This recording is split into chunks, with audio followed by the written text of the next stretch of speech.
Mac DeMarco's Come Back DeMarco falls slack DeMarco with every track DeMarco. His music is easygoing, a little bit sleepy, and yes, it does fall short in the creativity category, but there's a wistfulness to his fatigued croon and the psychedelic haze of his guitar tone. This Old Dog isn't a great album in hindsight. It seems to function solely on slow, tedious loops as DeMarco sings about his dad or something, but with respect to the development of his music, it does have this touch with nostalgia. The song about his old man and the interlude about his sister genuinely strike me by the head with a guilt-soaked sense of regret, as if it were a frisbee made in a sweatshop. Mac DeMarco can certainly be emotive when he wants to, so I do wonder why none of it showed up on this album. Here Comes the Cowboy wanders further down the road of loneliness, and further yet, loss of direction. In a way, I do find this terribly fitting, as I really do think he loses track of what he's even trying to do most of the time. In fairness, you do get the impression that he just doesn't know what to do anymore, nobody to rely on, by himself, shrouded in solitude, a bit like a cowboy doing cowboy things, like wandering from ranch to ranch, chewing hay and texting about your new horse and the new Samsung. But the record does absolutely nothing else except strum a guitar and occasionally show that DeMarco can still hit a high note when he wants to. The only vaguely refreshing part was the final track that suddenly blossoms out of nowhere, but I'm sure I just like it because it finally offers a pulse. I'm not here to pretend that stripping the music down until it's stark bollock naked does the atmosphere any favours. It was supposed to,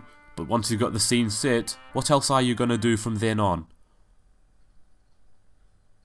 No, I'm not waiting for an answer, I'm just doing what he does. I suppose Choo Choo is the sort of song that you'd put together if you were in that state of ennui, with no clue what else to do, on a lethargic afternoon, and thinking about trains for whatever reason, probably cooked out of my mind. I'd probably write something funky and silly like that for a laugh and share it with some friends. I just don't know if I'd put it on a fucking album. Mac DeMarco is at his best when his wistful reflections on the happy days are smooth sailing, and have at least more than 4 words involved, so sanding it down further just seems like a recipe for unsalted, dried out oven chips. I've seen a lot of people knock the opening track down for being the same bare and dead energy guitar shit on loop for 3 minutes with the catharsis of a tranquilized leopard, and DeMarco just mutters up close to the microphone, "Here Comes the Cowboy," every few bars. But if you think about it, an opening track is usually meant to set your expectations for what the rest of the album will be like, and to Mac's credit, I can't say that he lied here. It doesn't mean it's not a 2 out of 10 overall, but I do give it a point for not kidding.